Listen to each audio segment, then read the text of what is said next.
I will bring this back to EOS because I actually think, there's a lot of tools that we teach and there's 6 components of the business that we focus on. But for me, it always comes back to one very specific tool that really is kind of almost the root of everything. And that's the tool that we call the accountability chart. The accountability chart is like an org chart on steroids.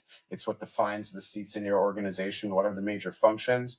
What are the specific roles? If you're in that seat, if you're in a finance seat, a sales seat, an operations seat, whatever you may have, what are the 5 specific roles that you are accountable to deliver so that you know what success in your role looks like? And when you have that clarity on role structure, right, everything else actually kind of falls into place from there. So if you could solve that challenge and get on top of your structure and understand who should be in which swim lanes, who's accountable for what, and more importantly, maybe sometimes who's not accountable for what, because a lot of times people are just used to like jumping at every fire without taking a step back and be like, wait a minute, I delegated that to somebody, let them handle it.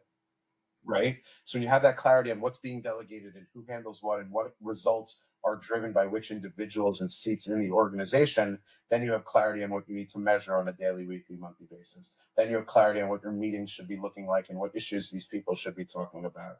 You have clarity on what rocks and priorities these people should be setting on a quarterly basis. So that to me is the root of everything. When we actually start with a client in the process, that is the first exercise that the first tool that we really like develop together, that we facilitate with that team, is that accountability structure, because it's the root of everything.